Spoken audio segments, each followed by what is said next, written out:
Yo, what's poppin' YouTube? Welcome back to the channel, Zach Lesage here. This is going to be a special Monday metagame analysis, and that's because we have three major events going on this weekend. If we have the regional championships going on in Indianapolis, we have the special event going on in Bilbao, and we have the regional championships going on in Joinville. So whether or not you're playing locally, if you're playing online, or if you're going to be attending any of these major events, the knowledge in this video will directly help you get prepared for these events. If that sounds exciting to you, 100% watch on, hit that like button, hit that subscribe button, and boost a comment, just say hi or anything just to help the YouTube algorithm, okay? I think that sounds cool. You are now watching Zach Lesage, the best place to learn about competitive Pokemon TCG. Let's get it! In this video, I'm going to be sharing my thoughts on the current state of the metagame. I'm going to be sharing decks, deck lists, techs, things to watch out for, hot plays, maybe not so hot plays, a little bit of everything, as structured as I possibly can make it. So if you are looking for a deck list, you are in the right place. There will be deck lists throughout the video, and in the timestamps below, I will be posting where those deck lists are. If there's anything else that you need, by all means, feel free to ask in the comment. That being said, we're on for a ride of information. I'm going to try to make this as structured as possible. So we're going to start off at the top, and it's a deck that a lot of players are expecting. That deck's going to be Mew. Looking at Mew, Mew has been one of the best decks, if not the best deck, since Fusion Strike. Cross Fusion Strike is a great attack, allowing you to copy anything that you got going on with your Fusion Strike Pokemon. These decks dominated events, but when it's come to in real life events, it's only got one major win, at least in the Masters H Division, and that was in Australia, where Natalie Millar was able to win with kind of a new version of Mew VMAX. Now, a lot of players have kind of gravitated towards adding double turbos into the deck, but there are some things that we have to watch out from the European International Championships. First and foremost is we got to watch out for Baby Galarian Moltres. That's something that we definitely got to look into here, because once you draw 3 prize cards with Mew, that's when their Fiery Wrath is able to knock you out. So you're going to be doing 20 damage plus 50 more damage for each prize card that you've taken. That's 170 damage times 2, 340. Even with an Oricorio, you're not getting saved. Your Mew VMAX is getting knocked out, which is going to be quite difficult. There are a few ways to play around it, and we'll discuss that when I bring up the deck list. We also got to be watching out for Whimsicott VSTAR. With its Trick Wind attack, it's going to stop you from attaching special energies. They also play Crushing Hammers, Fan of Waves, and of course Path to the Peak. So Mew has to kind of like dodge all those, and there's a few other decks there that you might not necessarily want to run into. Malamar is not an unfavorable matchup, but it's not necessarily the easiest matchup, and sometimes they could just Rapid Strike Tentacles and knock out your Pokemon. There have been some talks of players bringing back Suicune Ludicolo. Suicune Ludicolo typically has a favorable matchup against Mew VMAX, and maybe without Jolteon VMAX seeing a lot of success, that is something to note. So the metagame's moving, but we'll be discussing a little bit more about how the metagame works and what my Mew VMAX list is looking like right now, especially when we look into the Indianapolis Regionals metagame, the event that I've been preparing for a few months now. Mew VMAX is a very successful deck, and as I said, we're going to be using Cross Fusion Strike to mainly copy Techno Blast and Melodious Echo, and you want to know what, I've definitely used Psychic Leap and Glistening Droplets as well, and those are valid techniques in the deck. This deck seems to have everything going on between Elysis Sparkle to accelerate energies, Double Turbo to be able to attack in a pinch, damage modifiers with Choice Belt, Power Tablet, Echoing Horn to bring things back. I don't necessarily want to go in depth with Mew. In the pinned comment below, I will have access to these deck lists, reference videos, similar to what my other best decks of the weeks would have, except we're going to go into things a little bit different here and a little bit more in-depth for those who are looking to grow as competitive players, or who just like to support my channel, listen to me, blah, blah, blah, blah, blah. First thing to note here is I only play a 4-2 line of Mew VMAX. So a lot of players are playing 3 Mew VMAX, and I might even switch back to 3 Mew VMAX myself. It is something that is a little bit scary, a little bit dicey, but in most cases you have to discard a Mew VMAX because it's allowing you to draw less cards from Fusion Strike's system on Genesect. It's a card that can stay in your hand, and you usually want to Quick Ball or Evolve, and in a lot of cases when you're playing against a deck like Baby Galarian Moltres, you don't want to have 3 free prize cards on the board when they're able to knock you out with Fiery Wrath. So you got to consider that as well. And you also have other sizable attackers. Something like Mew VMAX is a good attacker, but you can also get prize cards with Melodious Echo, one Mew VMAX. If Mew VMAX happens to be your last prize card out of 6, it is what it is. Sometimes it's going to be like that. You probably wouldn't have won the game anyways, is the way that I like to look at it. However, when you do play 2, you basically can't discard one. You make a pact with the Mew gods, and that's what you have to deal with. The other thing that we have here that's a little bit different, or maybe not as standard to most lists, is going to be the copy of Echoing Horn. Echoing Horn is going to be very helpful when you are playing against any deck that you could just lift back a 2 prize card Pokemon. That should be pretty self-explanatory. Echoing Horn, grab back from the discard pile, not get an easy Pokemon like Crobat. But when you're playing against one of these Rapid Strike, Urshifu, Baby Galarian, Moltres hybrid Dark Toolbox decks, you can punish them for having a 2 prize card Pokemon in the discard pile, forcing them to basically not start with one, not discard one ever, and bring it back, knock it out, and put yourself ahead. That is one of the game plans against that matchup, where you're able to go 2 prize card Pokemon, 2 prize card Pokemon, knock out my Mew VMAX, attack with a Meloetta, put yourself down to 5 prize cards, they knock you out, then you attack with Mew VMAX or however else you're going to win the game. We also have Marnie for when they have those gigantic turns, so if you do not play Marnie in your list, they are able to build up a gigantic hand with Cynthia's Ambition. And again, I'm speaking for like more of the Malamar deck, or basically any deck, because you don't really need to worry about hand disruption when you're playing against Mew unless they play Marnie. There's nothing else like a typical deck that your hand is unaffected. So if you are able to play a Marnie at a crucial turn against a deck that plays Baby Galarian Moltres, or a Malamar deck, or basically any deck when they have a large hand, you can basically stop them in their tracks and really help out as well there. I have added in a second training court for the Whimsicott VSTAR matchup. I do expect that deck to be very popular, because as we look into Indianapolis regionals, at least for that regionals, there's 1,200 players. A lot of players look up to the results of the European International Championships. They see Gustavo Wada playing that Rapid Strike deck. They want to taste that success. They see Frank Pertzik playing the Whimsicott VSTAR deck. They want to taste that success. Players will play decks that have seen success. That is very much a given to me. So keep that in mind as we do go in there. Players will want to have that success. Another thing to note is when you're playing a deck like Mew VMAX, one of the reasons why this is a strong choice for this weekend, as much as there are some decks that are countering Mew VMAX didn't necessarily have the greatest showing at the European International Championships. It wasn't all of those Rapid Strike decks. It was not any of those Sylveon decks. It was one spot out of the entire top 8. That might put a little bit of less belief on Mew. However, I do think that Mew is going to be one of the most played decks at these events because it has seen a lot of success elsewhere. Mew VMAX does well in a large field because players are not necessarily preparing for every single matchup. Not every single player going to a regionals is going to be a regionals caliber player. Everyone is more than welcome to play Pokemon. We all love Pokemon, but for a lot of players this is going to be their first event. They're not necessarily picking their deck choice based off of competitive viability. They might like their deck, and that's cool. We love when players love playing Pokemon and stuff like that. But we do have to note that not every single player is going to be packing a Mew deck, a Rapid Strike Urshifu deck, a Whimsicott VSTAR deck. You might have someone who's playing in their first regionals and they are playing an Ice Rider deck because that's what they picked up at the store. They might be playing a League Battle Single Strike Urshifu deck because that's what they've been rocking with at their local league.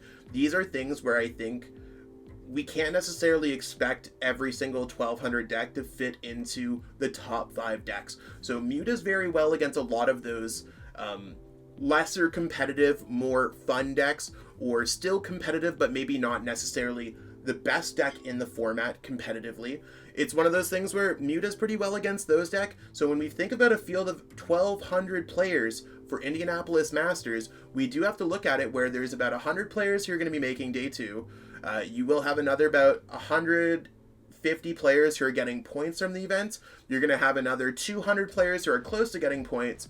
And then the other half of the field are players who might not be the most experienced players, or might not be necessarily playing the most competitively viable decks, or might have been a little bit down on their luck, or might have necessarily, they could have made a couple mistakes here or there, It's one of those things where Mew VMAX does very well against at least 50% of the field, and if you know your way against a few other matchups, it does make Mew VMAX a viable choice. Now, if you are attending the Bilbao special event or the Joinville special event, or if you're in a different age division, that doesn't mean that Mew is good nor bad. A lot of my facts are going to be based off of the division that I play in, the Masters division, and the event that I'm attending, Indianapolis Regionals, but those are things to note and things that we can kind of carry on to all of our deck choices.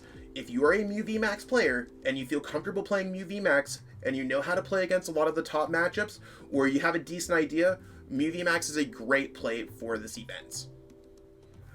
There's a lot of things to consider when you are choosing a deck for an event, and if you are considering choosing Mew, we got to look at it in a lot of different ways, and one of the best things that it has going for it is that it didn't win EUIC. It's not Rapid Strike Urshifu. It might not necessarily have the target. So while players are experimenting with adding Manaphy in their deck to beat Rapid Strike Urshifu and maybe Dunsparce into their Arceus decks and stuff like that, we might necessarily scrape by and not see as hard dark counters. Things like when Rapid Strike Urshifu does well, the hardest counter for Mew VMAX is likely Gengar VMAX. Gengar VMAX is weak to Fighting. Fighting did very well. Dark decks go down a little bit. So as much as Baby Galarian Moltres is prevalent as ever, and it exists in this metagame, and you can feel it breathing around you, Mew VMAX might be in one of its better poised positions to see a lot of success at this upcoming weekend of regionals. And that's not to say that Mew's the only deck. There's plenty of other decks out there, and I mean, Mew is... It's one of my top choices for the event. I think most players, if you are trying to see a lot of success, I think a lot of players are going to be packing Mew in their bag. But this video is not just going to be about Mew. There's going to be a little bit of everything. Let's talk about the big deck in the room, and that deck's going to be Rapid Strike Urshifu VMAX. After effectively taking 6 out of the top 8 spots at European International Championships, yep, this deck was featured in that Sylveon VMAX deck and 5 Rapid Strike Baby Galarian Moltres decks. Rapid Strike Urshifu VMAX has gone absolutely stonks, is probably the best way to put it. It really focuses on being a jack-of-all-trades deck. It's a toolbox of different options, and lists are going to look vastly different than the next list. It's really one of those things where even every day I'm changing in text in and out of my deck. Do I want to play Snorlax from Vivid Voltage? Do I want to play Eldegoss? How many copies of Clara should I play? These are questions that I think you need to answer for yourself. Rapid Strike Urshifu VMAX is very much a deck that you could tailor towards your own playstyle. I think there's a lot of things that you can do when it comes down to it, and Rapid Strike Urshifu is really one of those decks where maybe you won't be playing Cheryl in your deck. Some players might not see the viability of it. I, for myself, have not necessarily loved Peonia in the deck to be able to search for my prize cards. If I just get the prize cards wrong, I mean, you only get to choose 50% of your prize cards when you play it with 6 prize cards. What if the cards that I'm not looking for are there when I've searched through and already understood the 6 cards missing in my prize cards?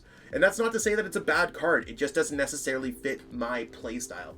And that's one thing that we have to note when we are building this deck and looking at this deck. I think that this deck is incredibly difficult to play. It's one of those ones where it's going to leave your head scratching a little bit. And you have to make sure that you're prepared against most other decks, considering this deck's already won Liverpool Regionals, won the European International Championships. I think this is going to be a top pick for a lot of top players. You either want to play this deck, you either want to or counter this deck, or know how to play against this deck in general. So that's what we'll be looking over, is what my current list looks like for this deck, and some of where my card inclusions are coming from, and maybe some things that you can do against this deck, or how this deck really works and stuff like that. So let's dive into the deck list, see exactly what's going on. Here's the Rapid Strike deck in all of its confusing glory, and I say confusing because we can count one-ofs, and I'm counting 1, 2, 3, 4, 5, 6. I don't even know if I can count that high, but there's a lot of different moving pieces when it comes to this deck. When you're playing this deck, you want to be able to go second in most games. I found that that's been incredibly effective for me, so I'm able to go Sobble, turn 1, keep calling. I then ask myself, am I playing against a deck where Rapid Strike Urshifu VMAX is going to be helpful? So basically, against most matchups that are fighting type, decks that play Sobbles, Lotads, low-lying HP Pokemon, maybe Malamars, those are matchups where I find that Rapid Strike Urshifu VMAX is incredibly helpful. I might be going keep calling for a Rapid Strike so I can power it up the next turn, maybe with Raihan, or I can accelerate energies and go for a Gale Thrust. Things like that. Beyond that, keep calling. I'm going to try to sacrifice my first Sobble, and then maybe get some chip damage off with Hoopa's Assault Gates. Hoopa's great at knocking out things like Meloetta, knocking out other Sobbles, being able to apply chip damage to something that you might want to knock out in the future, etc, etc. Once I've sacrificed a few Pokemon, I look for opportunities to knock out things with Galarian Moltres, so I can use its Malevolent Charge ability. Then Fiery Wrath, get a knockout. I can get my energies with Training Court, Energy Surge, Energy Retrieval, Clara. And I can reutilize those supporters with Palpad. So basically you have 2 copies of most supporters. Choose the supporters that are really going to be working well for you in those matchups. Sometimes you're going to need Bird Keeper to switch in between and out of Gale Thrust. That's really cool. Sometimes Cheryl's going to be very good if you have Rapid Strike Urshifu VMAX and you're going to be using Gmax Rapid Flow. You discard all energies, Cheryl the next turn, retreat with Tower of Waters, scoop up Neta Pokemon, Gale Thrust again, right? Like, there's opportunities to make things happen. Zigzagoon plus Quick Shooting plus Metacham over turns, or maybe even planning things with Assault Gate, can allow you to have a very, very convincing end of game. I know a lot of players have either not played a free retreater like Cast Form or Tapu Koko. I like Cast Form because it's searchable by Level Ball. I know that other players, including the European International Championships winner in the seniors division, plays the Tapu Koko, and they like Tapu Koko because of its HP and it has allure and stuff like that. I like Cast Form because I find that I can search it out with Level Ball. One thing that I do want to note though is, with Rapid Strike Urshifu VMAX going stonks, most decks, including this deck, want to play Manaphy. It is very helpful for Mirror, otherwise your opponent will just go Gmax Rapid Flow and knock out your bench Pokemon. All the different techs that I have in here are really well designed around the way that I like playing the deck, but choose the ones that work best for you. There's obviously going to be some staples across the board, and I think a lot of those are going to be Clara, Boss, Cynthia's Ambition, Sonya to search out energies, or Pokemon.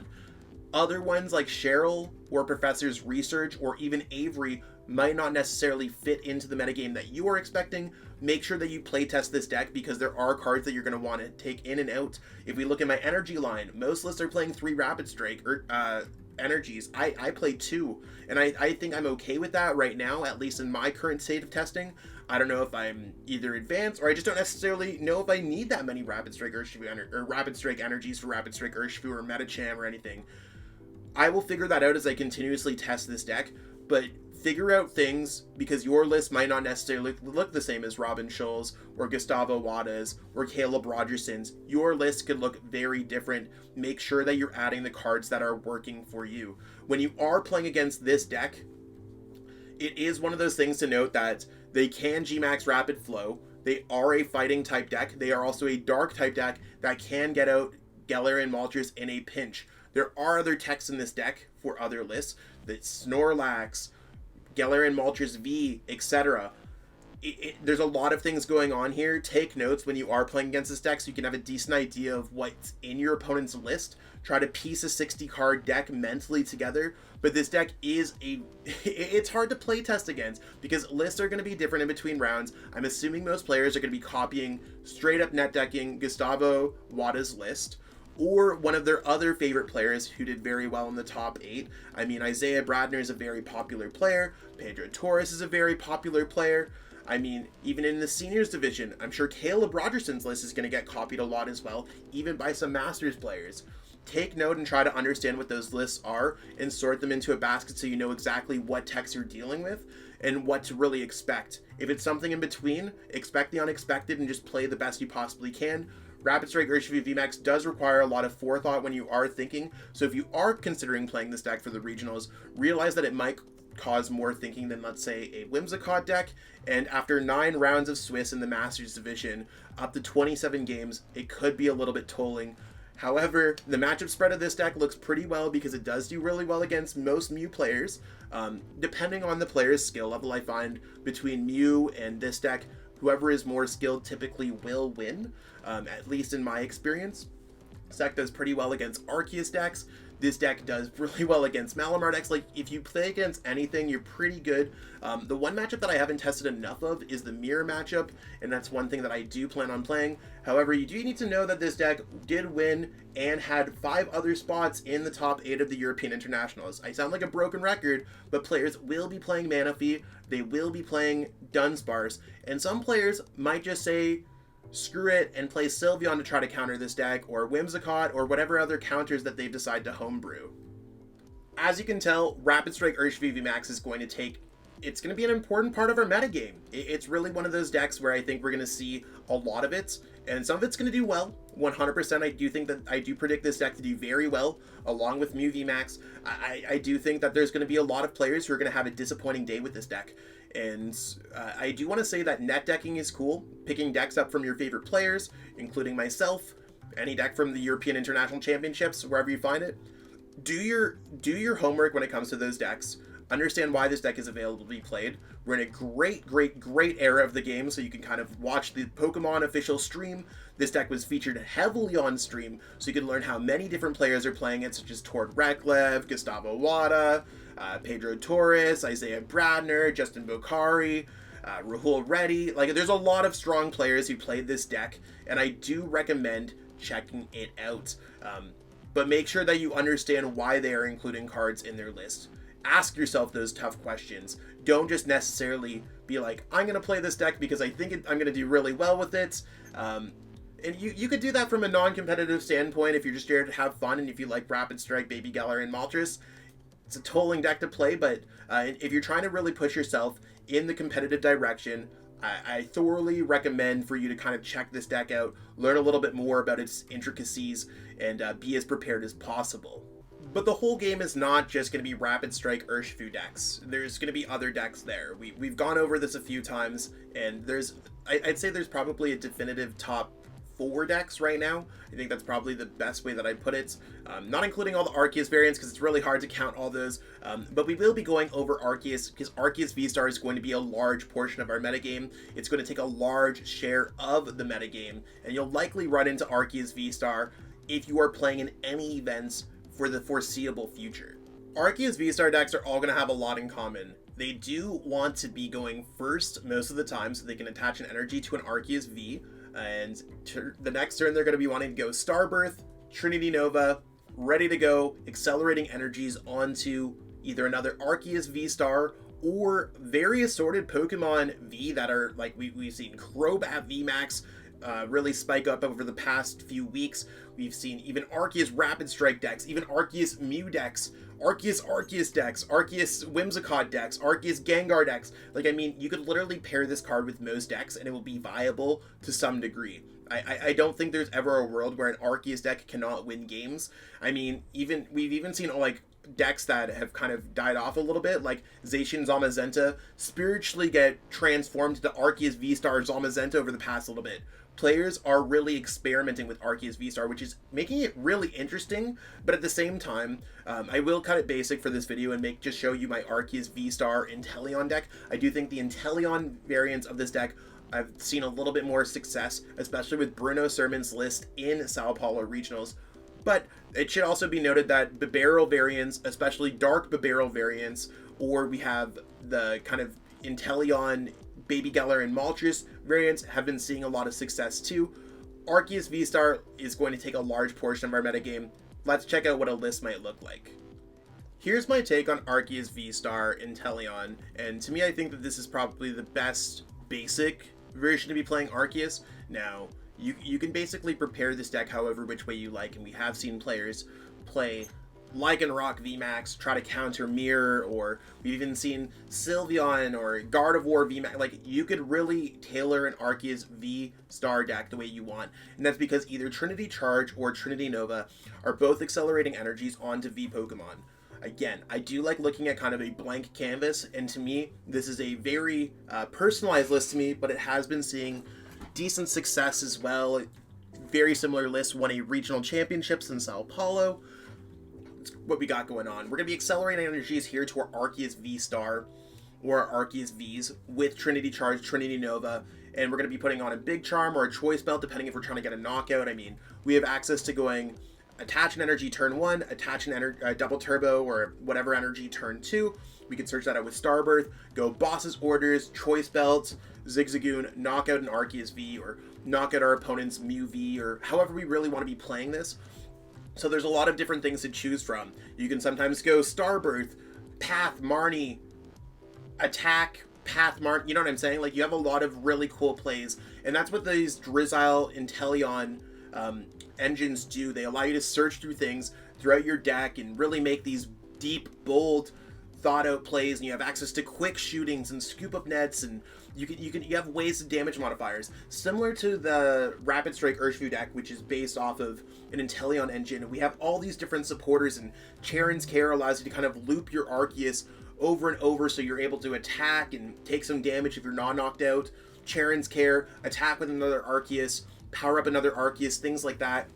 There's one copy of Marnie, one copy of Judge, so in case your opponent's putting any Stadium on top of their deck with Rotom Phone, something that Mew decks typically do, you could judge it away so that play is not even a possibility. Slightly different than Marnie, very similar cards. You get one less card in the grand scheme of things, but that might mean that your opponent might not have a Stadium on top of their deck, or you might just be able to really hurt their concept of whatever is going on.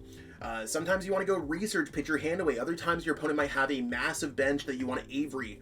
You can see that there comes power with options, and this deck is very option rich. And I think Arceus is a blank canvas.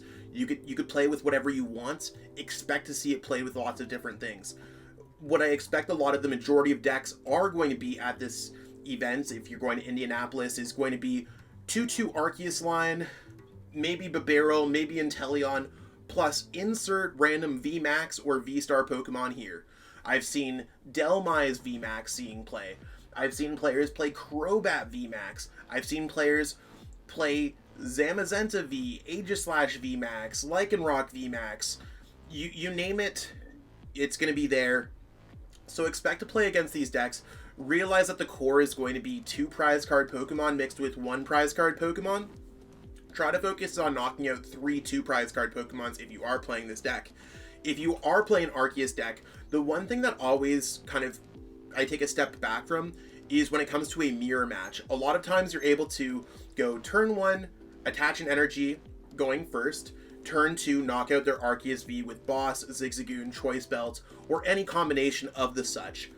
That's really what hurts me in the mirror match, if that's able to happen. No amount of tech such as Lycanroc, Sandaconda, Beedrill, Single Strike, Mustard are going to allow you to get past that. So realize that the mirror match is going to be a little bit dicey at times, but the deck is very stable, it's very consistent, it has a wide variety of strategies that you could utilize, and it's likely going to allow you to play cards. So if you are entering the regionals, Arceus VSTAR allows you to play. Some other decks, like Rapid Strike Urshifu, might become an inconsistent mess. It really could happen like that. The other thing to note too here is we're going to see some hot techs. I'll talk about some hot techs later on in this video, but right now hot techs are going to be Dunsparce and Manaphy. You want to be able to beat Rapid Strike Urshifu VMAX. The other part of this that goes with that is Clara and Palpad. So after your opponent's able to go knock out on a Manaphy and then try to knock out a Dunsparce or something, you can always get them back with Clara, Palpad it back, so they're forced at knocking out Pokemon one at a time. This allows you to maybe build up a board state where you are able to outpace them or draw more prize cards. If you do not have these techs, it is not necessarily as favorable as a matchup, or it's very much more difficult as a matchup. So in a world where I expect that a large portion, at least 10 to 15%, is going to be playing some kind of Rapid Strike deck, and I mean fighting decks and also decks that do damage such as Jolteon VMAX will exist in this metagame, Arceus VSTAR with Dunsparce, Manaphy, Clara, Palpad is a solid play. Regardless of whichever variant you're playing, even if you're playing Hoopa V, Psychic type attackers, those are really good techs to be playing in the deck, or at least consider playing those cards in the deck. We will be seeing fighting type Pokemon. I think that's one of those things that we just got to watch out for. Maybe pairing it with a Psychic type Pokemon is a solid strategy, but you got to look at the rest of the metagame as well. When it comes to Arceus, make sure you're building it for the decks that you're expecting, roll with it, and hopefully you expect those decks. But in a larger field, for example, in Indianapolis regionals, you might see a lot of decks that you might not necessarily be expecting, because not every regional experience is going to be the same. So that's what we got going on with Arceus VSTAR, and I think in general, Arceus VSTAR can probably be broken down into a few larger decks. I think Arceus Inteleon is definitely going to be a popular one, similar to the list that we saw there. There's also going to be Arceus Inteleon with some kind of Baby Galarian Moltres package, maybe some energy retrieval stuff like that, because players do want to beat Mew VMAX. It's largely one of the most popular, if not the most popular deck.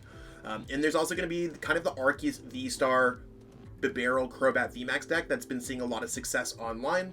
The other ones, if you were to round out the list in terms of other decks to expect, I would expect Arceus VSTAR Sylveon to see a little bit more success, but don't necessarily see exactly what else is going on there. Like, there's a whole bunch of Arceus VSTAR decks, including some weird inclusions like Arceus VSTAR Dreadnought VMAX. Like, people will play Arceus VSTAR with anything. It certainly is a splashable card in a lot of decks, so expect the unexpected, roll with what you know, prepare for it. If you are playing Arceus VSTAR, make sure you're preparing for the metagame as best as you possibly can. Not always possible, but play your best and you should be okay when you're playing this deck. We do have some other decks that might see some success at these events, and I mean, any deck can really see success. I mean, we look in the top 8, and sometimes top 8s feature 8 different decks, and I think especially in a larger field, if we look at Indianapolis regionals, there's either a chance where a lot of top players rise to the top, which has happened at a lot of these events. A lot of very strong players have continuously seen success, or we might see a bit of a varied field. When we're looking at kind of the top 4-ish, top 5-ish decks, there is another deck that really comes to mind, and that deck is going to be Whimsicott VSTAR. When it comes to Whimsicott VSTAR, it's going to be all about its Trick Wind attack, and Trick Wind is really one of those attacks that has seen success in similar forms or different names over the years. Energy Disruption is strong because players like attaching energies, and stopping your opponent from playing Pokemon tools is great. So we have that. If you pair this with Crushing Hammer to remove your opponent's basic energies, Fan of Waves to remove special energies they've already had attached, and we may even have Path to the Peak to block them from abilities, Whimsicott VSTAR is a very strong attacking control deck. Now, I saw this deck kind of get birthed in Ontario. Not to say that where I live is where this deck was invented, but as far as I'm concerned, Thomas Harvey is the one that played this deck. Local Seniors Division player or Young Masters Division player. Cyrus Davis really picked up on that deck. Talked to Frank Perchik and Finnegan Lynch. They all played it at European International Championships. Cyrus fell asleep, Finn made day 2, Frank came second, Whimsicott VSTAR is here. Is it a real deck? Is it a real contender for Indianapolis Regionals or any other events? My answer is likely yes. I look at this deck and it's my choice.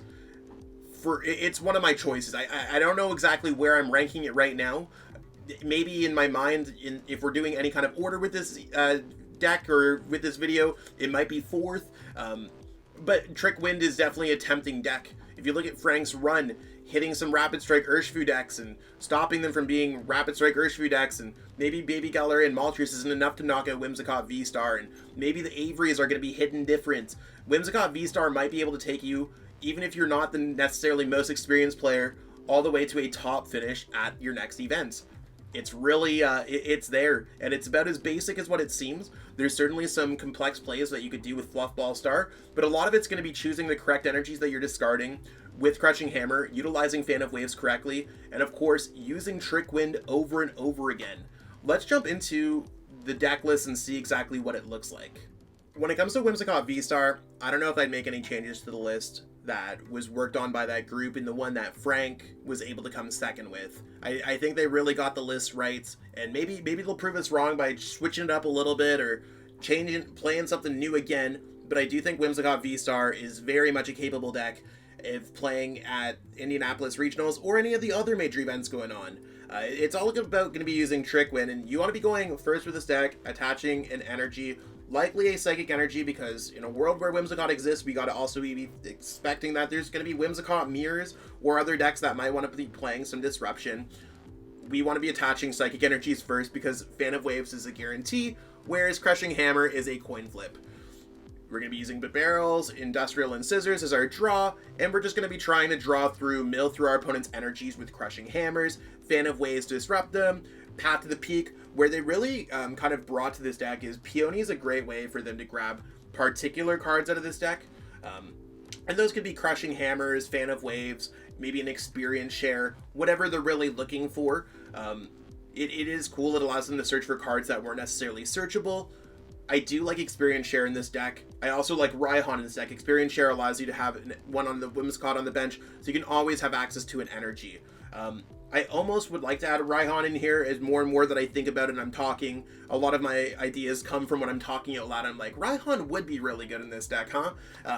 But overall, this deck is just going to be really using Trick Wind. And at the end of the game, I like using Fluffball Star, but try to open up key moments to use Fluffball Star if you are playing this deck. You can attach more than the 2 energies, the Psychic and the Double Turbo, to a Whimsicott. Double Turbo will add an additional 100 damage to your Fluffball Star, and that does snipe. Watch out for Manaphy. You don't want to make a mistake on the bench where you snipe the bench and there's Manaphy and you're like, cool, I shut off my own Trick Wind. I didn't get a knockout. Watch out for things, but beyond that, Whimsicott's going to be about as simple as what it seems. Look for opportunities to use Avery, but a lot of times I feel like you're just going to be attaching energies and using Trick Wind, maybe trying to effectively use Boss's orders.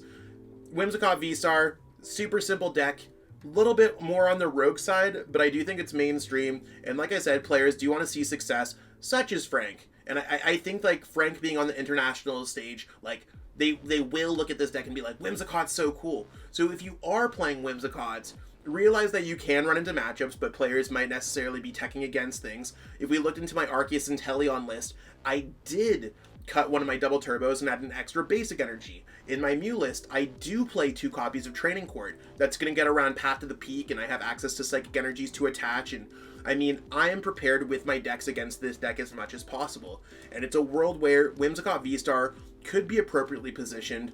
At the same time, you might be counter city, but in a large field, you might run into some weird decks. You might run into some different decks. Weird decks, typically non-meta decks, usually run special energies. The one thing that worries me about a deck like this is if you run into a glorified theme deck that only plays basic energies, like let's say a Rillaboom deck from Sword and Shield that's accelerating energies, someone who's new to the game, eager to play their first major in real life regionals, Whimsicott might fold to a deck like that. As much as it's well constructed, this deck is really trying to be predatory against abilities, special energies, and stopping a lot of the top decks.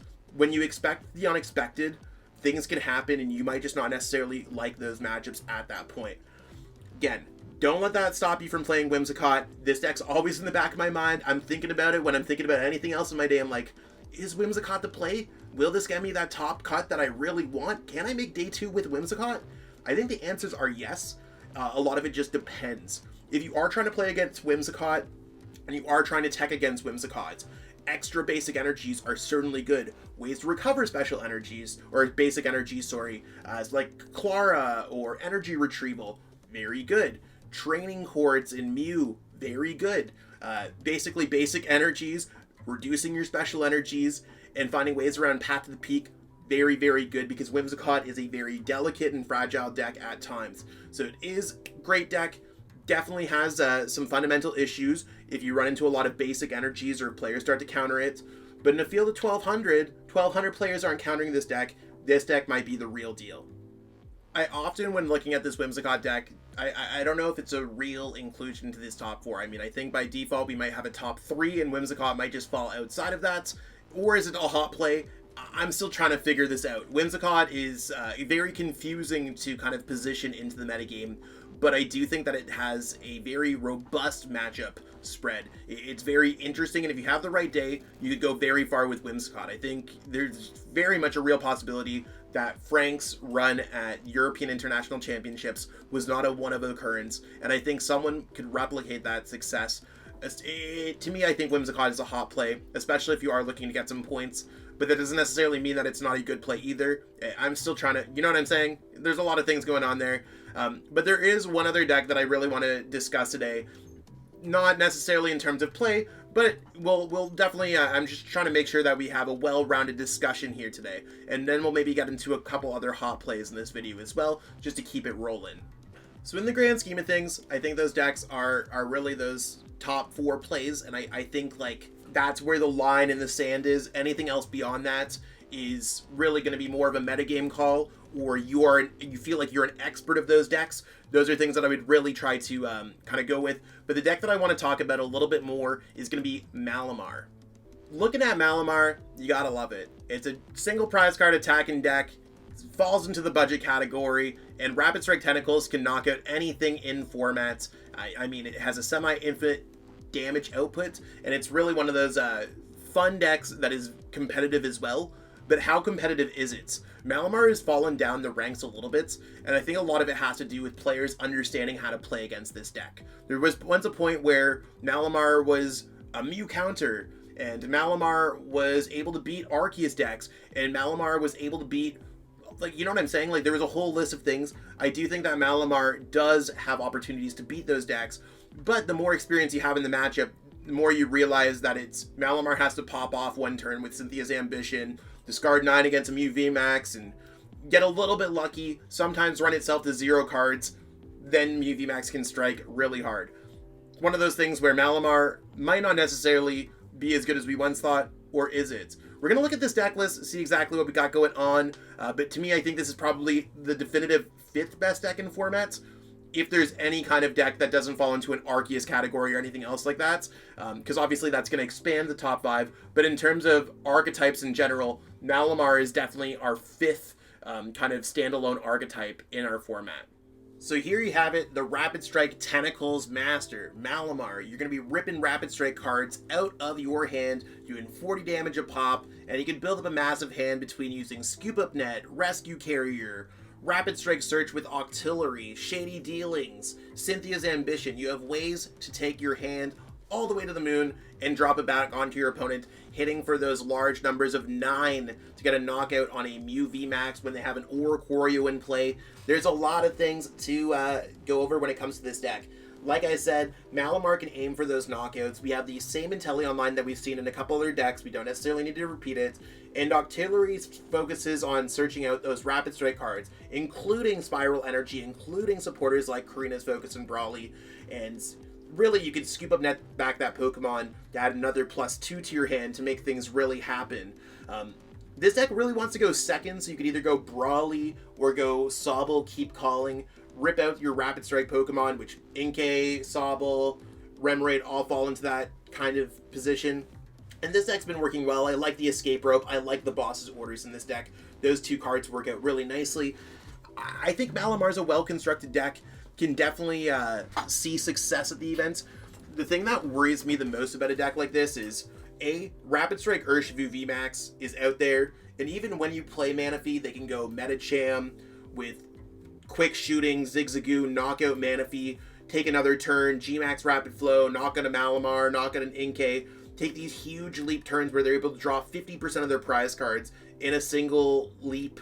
I think that decks like I think decks like Mew have ideas on how to beat this matchup, and I mean, this is where if you are a Malamar player, you need to hope that your opponent does not have an idea on how to beat the matchup. Will there be a Malamar in day 2? Yeah, I think there's going to be Malamar in day 2. I think it's definitely a capable deck, and any deck that's able to win, including any Arceus variant that's even a little bit weird, we've even seen like Arceus Anaconda decks making day 2, Malamar is certainly a capable deck that can make day 2. I do think it might be a little bit of a rough road if you do play it, and I mean, again, similar to Whimsicott, some of these random decks might just find ways around Malamar. They might be a single prize card deck, and you're like, oh, I don't want to be playing this long game. If you are playing Malamar, watch out for time. Your games can go long because you have to play a lot of little actions, and you have 6 Pokemon that you're offering to your opponent. Instead of knocking out 3, instead of offering up your opponent 3 prize card Pokemons, games are going to have extra turns in it. So you got to factor that in and make sure that you are not wasting too much time on your first game. I mean, I think that's a pretty good strategy in general for all of this, is if you do not think you're winning a game, or if you think that a game's going a little bit bad, there's no shame in scooping game 1 or game 2 to move on to another game to give yourself a better chance. You are allowed to jump into another game at any given point. Obviously, if you lost game 1, don't necessarily concede game 2, unless you really see no particular outs to that game, but it's just something to note. Malamar games can go long, especially if you're playing against Malamar. keep an idea of what's going on so that you aren't wasting too much time in a game where you're not seeing success against Malamar. I think there's really not a lot to talk about when it comes down to this deck because it is what it is. You're going to be using Rapid Strike Tentacles or not and getting those knockouts, or you're going to be playing against it. If you are playing against this deck, Psychic Leaping into single prize card attackers, you drawing multiple prize cards in a turn, or towering them over with Arceus VSTAR's large amount of HP, especially with a big charm for only 2 prize cards, are effective strategies against this deck. As you can see, we're getting to the point in the video where I'm not speaking necessarily as highly about these decks. I think Malamar certainly comes with its flaws, but it is an effective deck in our format, so that's why we're bringing it up here. I am bringing out the top decks and really showing you what they can do. If you're a huge fan of Malamar, know what you're doing. It is a complex deck to play, and you have to do a lot of counting. Count in those 40s, start practicing this one. It is one of those things where you could see a successful day with Malamar. I don't necessarily see a huge resurgence with it, especially if you are playing in a field of Rapid Strike Urshifu. Like I said, Manaphy might not be the best tech in this deck because Metacham is being played in those Rapid Strike Urshifu decks, or at least a significant portion, but it is one of those things where Malamar could see success. So we've gone through the top 5 archetypes, or at least standalone archetypes, before we branch them out, and like I said, I think there's some Arceus variants that are very much up there and can take spots over things like Malamar, or maybe even Whimsicott at that point. Maybe not Whimsicott, but you know what I'm saying. I do want to go over a couple hot plays that might be cool for the weekend. I'm still working on lists for these, but I'll show you what I got going on, and we're just going to kind of breeze through them. The lists are going to be available here, so if it is something that you've been considering, or maybe you've heard a few players talk about it, you're definitely on the right track, because this is what I've been feeling in my gut for a while, but we'll see exactly what we got going on with these decks. Starting things off, I think Suicune V is definitely going to be a hot pick for the weekend. Depending on how you play this deck, with or without Manaphy, it's one of those things where this deck could pop off. It has a decent matchup against Mew VMAX because you are able to kind of outpace them in terms of prize and damage output, especially with Ludicolo and all that stuff. You can see success against Rapid Strike depending if you play Manaphy. I'm still worried about the Rapid Strike G-Max Rapid Flow, and if you just miss or anything else like that, but it could do okay against that matchup. Does pretty well against Arceus decks, maybe depending if they play Collapse Stadium or not, and it does pretty well against Whimsicott decks, and you know what I'm saying? Like, there's certainly an opportunity where Suicune, if you hit a bunch of Mews and maybe some Whimsicotts, could be a hot play. We'll quickly look into what this list might look like. Nothing's really changed too much from the Suicune kind of list that we've seen from Finnegan Lynch coming second at Salt Lake City Regionals. The deck's already tasted success. You're just going to be going Blizzard Rondo, Enthusiastic Dance, Inteleon Engine like we've seen with the rest of the decks, and rolling like that. Jolteon's kind of dipped out of the metagame because of the fighting from Rapid Strike Urshifu VMAX. Whimsicott is up. This deck does well against Whimsicott. Mew is up. This deck does well against Mew. Again, you could add a Manaphy in this here. Might cut a Lotad for it. Not sure if it's going to work out here. It's still something to very much consider when we are going through the metagame, that Manaphy could be good. And it is a hot tech by all means, but Suicune Ludicolo might be a well-positioned deck going forward for Indianapolis Regionals or any of the decks. So if you do know how to play this deck and you are kind of stuck on a play, maybe it's worthwhile to dust off those Suicunes that haven't necessarily been tested in a month or so and rock with it at this weekend. Could be a hot pick, but don't have any guarantees on these ones. These are just my gut feelings, hot picks. Could be well in the metagame decks. Another hot pick that I have going on here is Ice Rider Calyrex VMAX. I think it does pretty okay against Mew VMAX because you got Path to the Peak. And when I say pretty okay, it's because Mew VMAX, it surprises me all the time with like a turn 1 Meloetta, knockout Ice Rider, or knockout anything, right? Like, things could happen. But Path to the Peak should be pretty good in theory or in slight testing. This deck has enough damage output to knock out an Arceus VSTAR, so Ice Rider can do pretty well against that. This deck should have no problem with a deck like Whimsicott. Again, you can see that beating Mew, beating Whimsicott, might do okay against other decks, is certainly a theme of what we have. But let's check out what list I have rolling with this deck. Ice Rider Calyrex might be a little hot. Here's a quick look at the Ice Rider deck. You're going to be using Melanie powering up for either Rider the High King or Max Lance. Max Lance doing 250 damage if you discard both, plus Choice Belt, is enough to knock out an Arceus VSTAR, enough to knock out a Whimsicott VSTAR, and I mean, if they have a big charm or anything else going on like that, you have access to Leon. Quick shooting seems to be working out pretty well here to get any extra numbers, especially if you play against a Mew that doesn't play Fusion Strike Energy or not on their current Pokemon or anything else like that. We have access to Path to the Peak to shut down abilities. I mean, this deck could be a hot pick, and it should just be generally consistent. So if you are looking to have like a decent run and you're like, hey, you want to know what, I think I can beat Mew, I think there's going to be a lot of Whimsicott, this might just be the play for you. I mean, I've always been a huge fan of Ice Rider, and again, I might want to change this list up a little bit. Maybe I want to add in Manaphy. Similar vibes to what Suicune and Ludicolo is going on. Coincidentally, they're both Melanie decks. I think Melanie decks are always pretty cool, maybe a little bit under-tested in this format. Ice Rider could be a hot pick for this event or any of the events that you're playing, just because it can always fall into the metagame, and it's definitely a capable deck. It's more of a hot pick or metagame call than being a tier 1 deck or anything else like that, but it does do pretty well against the majority of the metagame. Even if you run into like random fire type decks, you gain that advantage. Metal decks are kind of down right now, but maybe they'll spike up with Whimsicott. I do think Ice Rider is a strong choice if you are a fan of Ice Rider decks. We've already gone through it a little bit in this video, but I do want to mention some of the hot techs that we have going on for this event. So if you're trying to beat Mew VMAX, I think Baby Galarian Moltres certainly is a strong card. Energy Disruption, Path to the Peak, all of those things are very strong against Mew VMAX decks. It could be very much like I think all of those cards, if I'm a Mew VMAX player, I'm like, I'd rather not see those cards. If you're trying to beat the Rapid Strike Urshifu deck, you want to be able to have Dunsparce, Manaphy, Clara. You might want to be playing a Psychic type attacker. Hoopa V is a hot one. Don't play Path to the Peak under your Hoopa V because it is an ability that turns its Psychic type, right? It's one of those things that could be cool. We might be able to see Sylveon VMAX, any of those kind of you know what I'm saying? Like there's things that are working out for that matchup that could be very good. Large amount of HP, stuff like that. If you are trying to beat an Arceus deck, having a fighting type attacker could be very good. Having access to Path to the Peak could be very good to shut off their Starbirth. Having access to Avery could be really good because they have a large bench size. Those things could all be really good.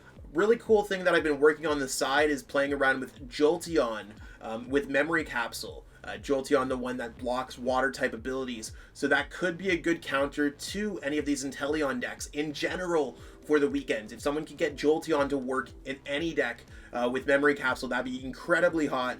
Don't necessarily know if I want to recommend it because I haven't got enough testing myself with it, but it could be cool.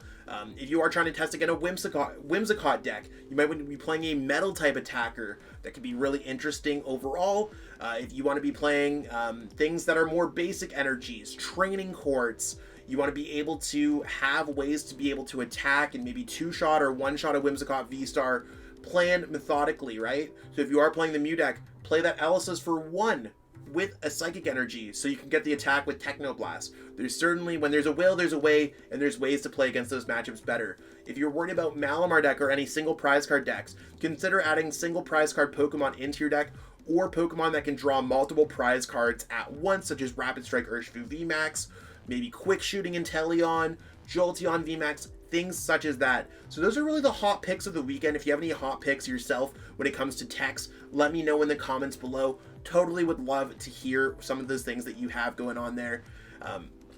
Really one of those, it could be really interesting to see exactly what other hot techs players are considering. Love to hear some feedback, and of course it does boost the YouTube algorithm. The last thing that I want to go over before we kind of end this metagame analysis this week or kind of close it all out, it is one of those things where if you are playing for an event, and it could be your first time playing in these events, first and foremost, go with the mindset that everyone is trying to play Pokemon because we all love Pokemon. Some of us might be more competitive than others, some of us might be new, some of us might be suffering from medical conditions or things like that.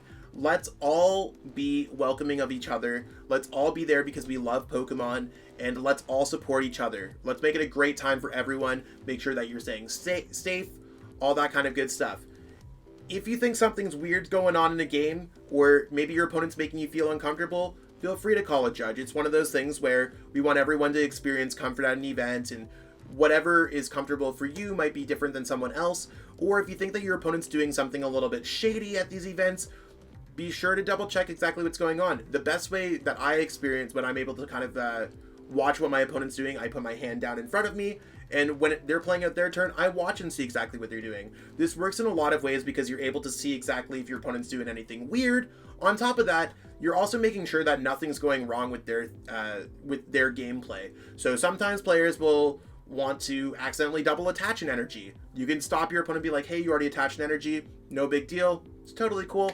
It all happens to everyone from time to time, right? You could stop mistakes before they happen. If your opponent's gonna accidentally has a brain fart and they're trying to shuffle a Marnie into their deck, stop them with your hand and be like, look, just don't shuffle into your deck, it's shuffle at the bottom of your deck. We can all be there to help out each other and make this regionals go really well, and make sure that you're prepared. There are vaccine checks for this event, so I would recommend getting there early on Friday when the venue opens so that you are able to get through that process so you have one less thing to deal with on Saturday, right? Like, there's things that I would recommend when it comes down to it, that just trying to be as prepared as possible. Don't be the player that forgets to wear kind of personal hygiene stuff. I mean, take a shower in the morning if that's something that you're able to do. Make sure that you are wearing a clean, presentable t-shirt. Make sure that you're on your best behavior. Brush your teeth, brush your hair. If you're not gonna, sometimes you just gotta put on a hat, rock with it. It's one of those things where we can all take the steps to make this a better event or better events for every single person.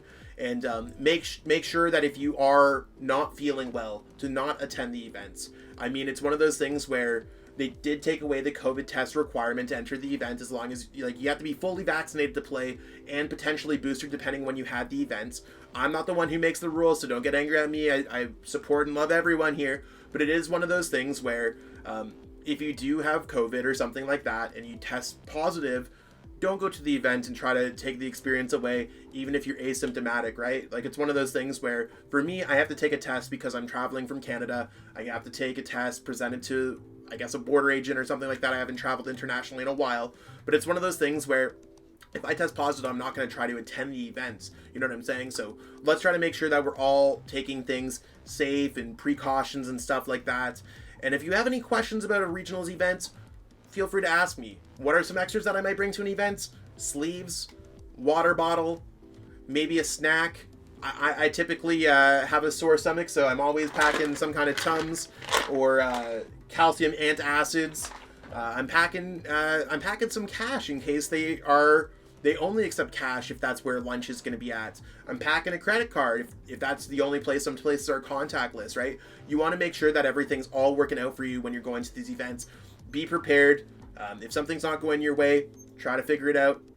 Everything's going to be awesome. So it should be a really great event. I really appreciate every single person who watches these videos, and I really would have loved some feedback on this. If you enjoyed this video, tell your friends, share it with us. It's been a little bit of a difficult growth journey. I've been experiencing some sickness and illness over the past month or so that's caused me to make less videos, and I feel like that is in turn reduce the subscriber count and stuff like that. If you do enjoy these videos, a thumbs up would be great. If you have been watching the videos and you're not subbed, double check to see if you're subbed. Subscribe to the video. Tossing a comment in there, just being like, yo, Zach, like the vids, really does help out a lot in the grand scheme of things. And if you do see this on Twitter or in the Discord server, feel free to retweet it, share it, something like that would all really help to see these videos grow and the channel grow. And all that means is I'm going to put more time back into these videos so I can put more effort. This video has taken me a little bit over 2 hours of recording. Sure, it's going to be a lot of fun edits, a lot of fun, right? You know what I'm saying? But we'll get through it, and I love our Pokemon community. I will be going to Indianapolis Regionals, so if anyone is going to that event, I'd love to kind of catch up and say hi. So I know it's hard when everyone's wearing a mask, but if you do see me, I mean, it's pretty easy to see. The dude probably wearing a Shuffle Squad shirt or a Zach Lesage shirt with painted nails. That's me. What's up, y'all? I'm Zach. So if you do see me, feel free to come up and say hi. I'd love to meet all of you, and I'm really excited to attend my first major in real life event back in a couple of years. Hopefully everyone has a great trip, or if you're not playing the event, enjoy watching the stream. I'll catch up with all y'all later. Thank you so much for watching. Stay tuned for things from PTCGO Store and Metafy. Totally love if you could support them by picking up some codes from PTCGO Store, Atlas TCG, and picking up some coaching on Metafy. All those help support me as a content creator. Peace out and have a great week. Are you trying to get better at Pokemon TCG? Well, if you are, you're in the right place. I offer coaching at metafy.gg/@ZachLesage. That link is in the description. and you pick up a coaching session from me and book it on the website. I likely have availability this week, and you can see exactly what my availability calendar is at any given time. I offer training plans to help players get ready for any of their upcoming events, including getting all the way to the World Championships, or you can pick up a one-on-one coaching session from me and learn the game at your own pace. I offer a variety of opportunities for players to get better at the game, and it's one of those things where there's a lot of players who I've turned into regional, international, and even a world champion along the way. If there's anything that shows, I have an FAQ on the website, so by all means, check it out and get better today. I'd love to help you on your Pokemon journey and be absolutely amazing to see your growth. Check out PTCGO Store.com, the best place to get Pokemon TCG online codes. There's a lot of selection available, and I have a discount code available for the website as well. You can pick up any kind of cards, just going up here. You can add them to your cart in any quantity that you need to get the cards that you need. And you can go to the discount code right over here, and you can put in code ZLesage5 to save 5% on your next order of codes. I truly appreciate you taking the time out of your day to watch this video. It means the world to me. And my goal with this channel is to spread my love of the game and knowledge with our entire Pokemon TCG community. If you haven't already, help signal boost this video to other Pokemon TCG fans by liking it, sharing it with your friends, and subscribing to the channel. Hopefully we reach our goals really soon. Check out this recommended video, and have yourself a great day. Thanks.